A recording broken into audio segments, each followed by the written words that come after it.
दिल्ली में आम आदमी पार्टी की तरफ से लगातार वादों की बौछार हो रही है, तो आज बीजेपी की तरफ से प्रधानमंत्री नरेंद्र मोदी दिल्ली के प्रचार युद्ध में उतर चुके हैं। विधानसभा चुनाव से पहले प्रधानमंत्री नरेंद्र मोदी ने आज दिल्ली में 4500 करोड़ रुपए की कई परियोजनाओं का उद्घाटन किया, आधारशिला रखी, शिलान्यास किया। झुग्गी बस्तियों में रहने वाले लोगों के लिए नए बने फ्लैट्स का उद्घाटन प्रधानमंत्री नरेंद्र मोदी ने किया। आज ही पीएम मोदी दिल्ली यूनिवर्सिटी में 3 नई परियोजनाओं की आधारशिला भी रखेंगे। प्रधानमंत्री नरेंद्र मोदी दिल्ली के द्वारका में सीबीएसई की बिल्डिंग का भी उद्घाटन करेंगे, जिस पर 300 करोड़ रुपए खर्च किए गए हैं।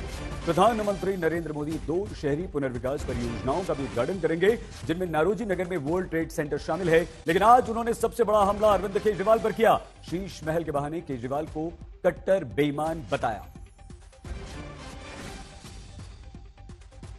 साथियों, देश भली भांति जानता है कि मोदी ने कभी अपने लिए घर नहीं बनाया।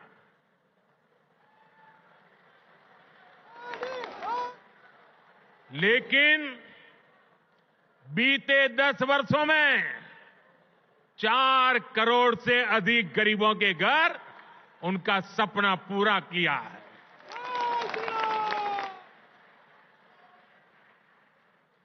मैं भी कोई शीश महल बना सकता था,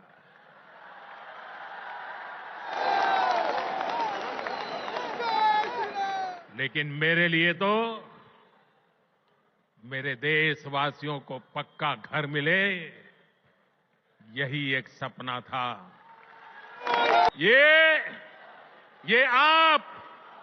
ये आपदा दिल्ली पर आई है और इसलिए दिल्ली वालों ने आपदा के विरुद्ध जंग छेड़ दी है। दिल्ली का वोटर दिल्ली को आपदा से मुक्त करने की ठान चुका है।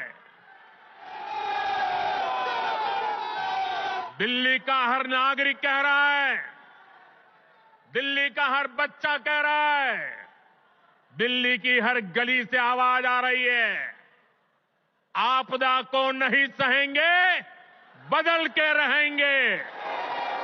आपदा को नहीं सहेंगे, आपदा को नहीं सहेंगे,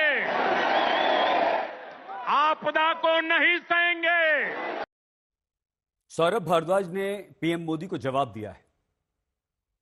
देखिए, आपदा के अंदर 2 सरकारों के काम पूरे देश ने देखे।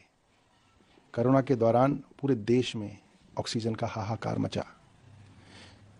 गंगा किनारे लाशों को जलाने के लिए लोगों के पास न जगह थी न पैसे थे, और हिंदुओं ने अपनी लाशों को दफनाया गंगा के किनारे। वो उत्तर प्रदेश का मंजर आज सारे देश को याद है। किस तरीके से पूरा का पूरा जो व्यवस्था थी केंद्र सरकार की वो ठप हो गई, वो भी लोगों को मालूम है। और किस तरह से दिल्ली सरकार के सारे मंत्री, सारे विधायक सड़कों पे उतर के लोगों की मदद कर रहे थे, वो भी लोगों ने देखा। तो चुनाव के समय आरोप प्रत्यारोप लगेंगे, मगर मुझे लगता है कि जो बातचीत होनी चाहिए वो फैक्ट्स पे आधारित होनी चाहिए। निराधार आरोप लगाने से कोई फायदा नहीं होता। हर मामले में उन्होंने कहा कि घोटाले की सरकार है, शराब घोटाला किया, स्कूल में घोटाला किया, इलाज में घोटाला किया, यमुना की सफाई में घोटाला किया। तब बड़ा आरोप एक तरह से उन्होंने लगाया। मैं प्रधानमंत्री जी को चुनौती दे रहा हूँ, आप बताइए कि हेल्थ डिपार्टमेंट में क्या घोटाला हुआ। जितने आरोप इन्होंने लगाए वो सारे के सारे आरोप बेबुनियाद पाए गए। इन्होंने कहा दवाइयां नकली हैं, लेबोरेटरी से रिपोर्ट आ गई कि दवाइयां नकली नहीं थी। सिर्फ दिल्ली के अंदर दवाइयों को रोकने के लिए सरकारी अस्पताल और मोहल्ला क्लिनिकों के अंदर दवाइयां ना पहुंचे, इसके लिए एक झूठा जो है षड्यंत्र किया गया। दवाइयों के वेंडर्स की पेमेंट्स रोकी गई, उनके ऊपर झूठे मुकदमे कराए गए ताकि दिल्ली के अस्पतालों में दवाइयां खत्म हो जाएं। मगर अब वो षड्यंत्र का भी पर्दाफाश हो गया और अब धीरे धीरे जो है सारी समस्याएं जो है ठीक होती जा रही हैं। जो भी मोहल्ला क्लिनिक के विषय में इन्होंने आरोप लगाए वो भी बेबुनियाद पाए गए।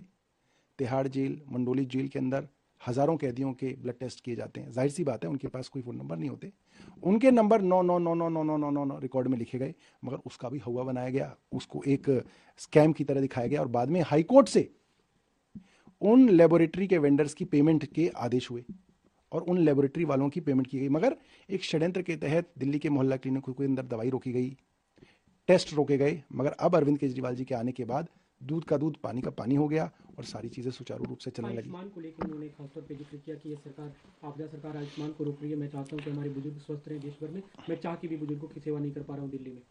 मैं प्रधानमंत्री जी से जानना चाहता हूं, आप कह रहे हैं 70 साल से ऊपर जो बुजुर्ग होगा उसको आप मुफ्त इलाज देंगे, वो भी 5 लाख रुपए का देंगे, जबकि आदमी की रिटायरमेंट एज 60 साल है। आप 60 साल से 70 साल वालों का क्या करेंगे?